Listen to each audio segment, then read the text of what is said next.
A hugely powerful speech. John and Rachel, we deeply appreciate you being with us. Thank you so much. And of course, people can watch the full speech by searching for and following Bring Hersh Home all across social media. Rachel and John, the question, how are you, is difficult enough to ask and answer for most Israelis, but you even more so. So instead, how are you getting through these days? Look, I would say that we're getting through these days by being in action mode. We made the decision by the afternoon of day one, the afternoon of October 7th, that while we trust the United States government and the Israeli government to be by our sides and help us through whatever it was that was unfolding for us on the 7th, that we were also going to take action. And we made that decision on the 7th, and we haven't stopped, which means that we are in meetings. We are doing various kinds of diplomacy, meeting with politicians and governments, as well as telling the story of Hersh and all the hostages. Those are the buckets that keep us busy, and we're going to keep being busy until we succeed to bring home Hersh and all the hostages. And can you tell our audience a little bit more about your son, Hersh? That's always very easy and fun for me. Hersh is our eldest, our only son. He is a very curious, respectful, funny, dry, sarcastic, funny, but not mean. Sarcasm sometimes can go mean. He's not mean.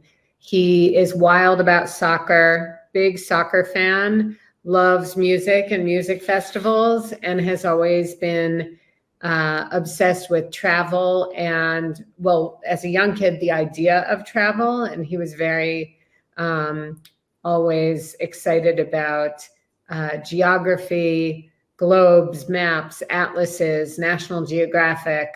And he actually has a ticket for the 27th of December for a trip around the world that was going to take at least a year, up to 2 years. So he's got to really get home quickly if he's going to be going on that trip, which I think eventually he will go on that trip. The ticket for the 27th will have to be postponed, but that's a little taste of Hersh.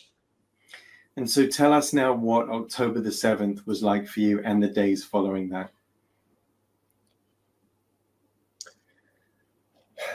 We, like the rest of the country, went into the mode in the morning when we started hearing sirens going off of chaos and not knowing what was coming. Obviously, Rachel and our girls were home.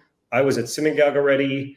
From my perspective at synagogue, it was in and out of a bomb shelter there with a bunch of people before we canceled things altogether, and I came running home. Rachel had been in our bomb shelter at home with the girls and can pick up and tell you kind of her side of what happened here at home. Well, I think most people have heard that we came out of the bomb shelter, and even though I don't normally use my phone on the Jewish Sabbath, on Shabbat, I knew that it was a issue of life and death because there were bombs falling somewhere in the country. And I knew that Hersh and one of his best friends were out camping.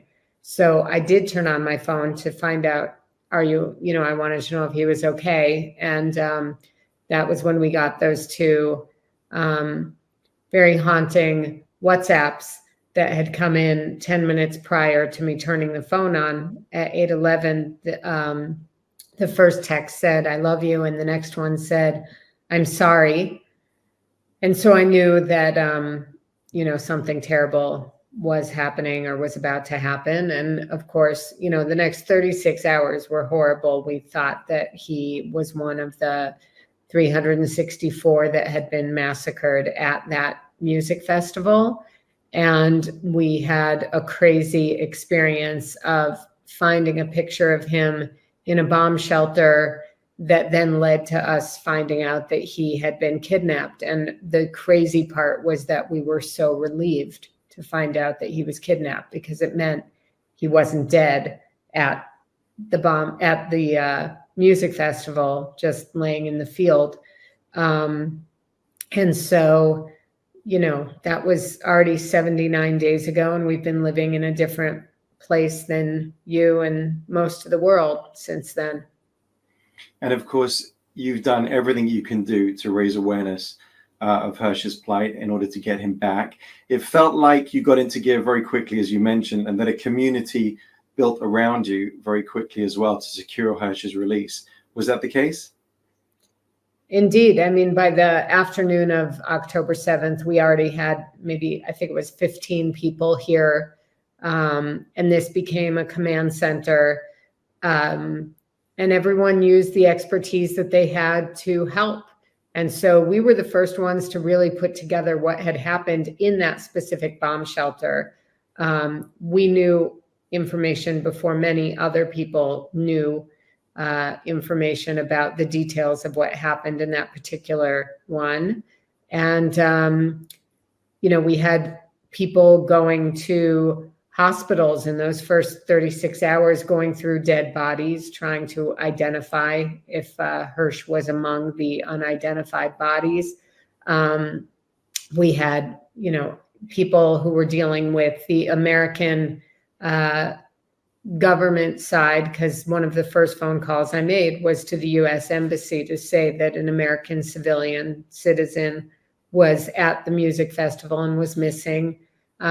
We were just, and continue to just do anything and everything we possibly can, turn over every single stone we can possibly turn over, and do anything that will help save his life and the life of the other hostages.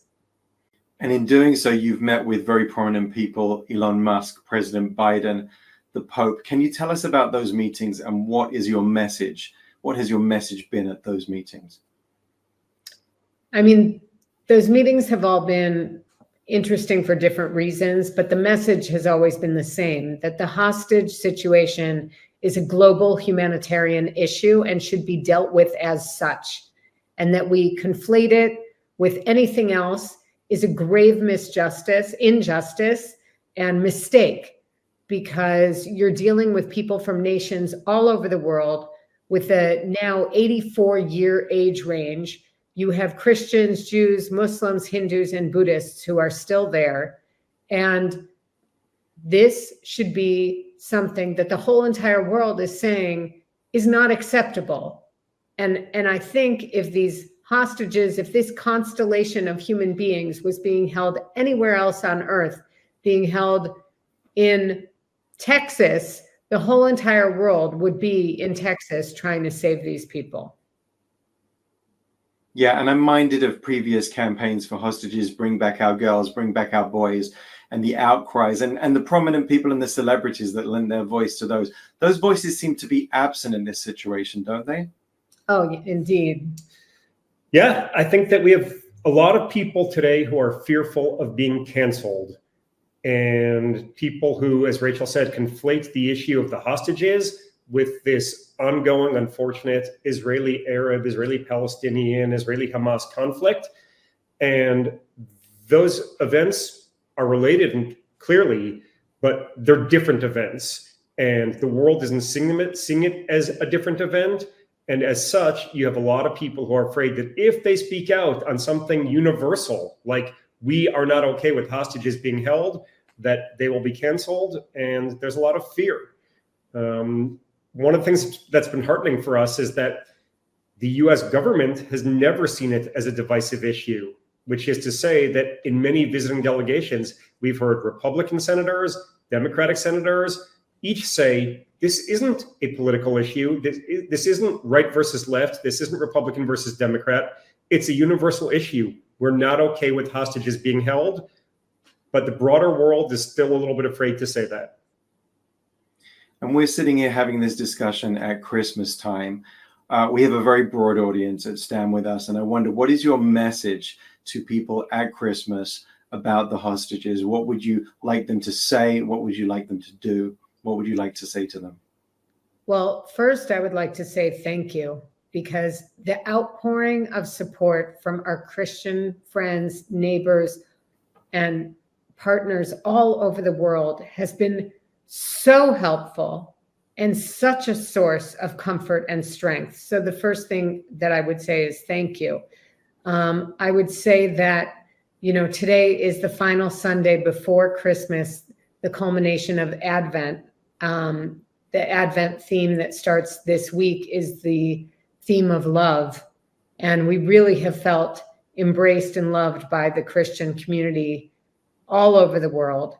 And I wish back to you the love that you have demonstrated and shown us, and the prayers and love that you're sending to Hersh and to all the hostages is a beautiful demonstration of humanitarianism that's been really wonderful. I also hope that at Christmas, even just acknowledging you should have a beautiful, wonderful Christmas with your family. I think someone sent me a picture earlier last week of her Christmas tree with a bring them home ornament that you can order from Shutterfly.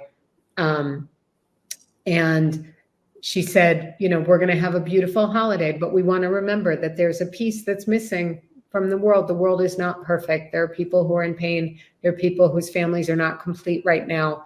That's a really meaningful demonstration that you can do, a small token like that. And I just heard last night that people are also planning on setting an extra plate at their Christmas dinners, their Christmas meals, to just say we're not complete. There's a hostage who's not home. You know, they're Christian hostages, but it doesn't have to be necessarily. You could go to the Bring Them Home website.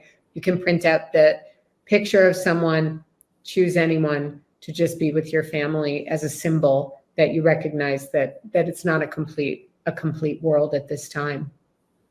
And we'll post a link to the website, and we hope as many people as possible will be continually active in raising their voice to bring Hersh and all of the hostages home. We pray with you that this is the week that Hersh comes home, and I know that so many eagerly await that moment as if it was their own son too. And I hope that you draw some strength from that. Rachel and John, thank you so much for taking the time to be with us. Thank you. Thank you so much, Michael.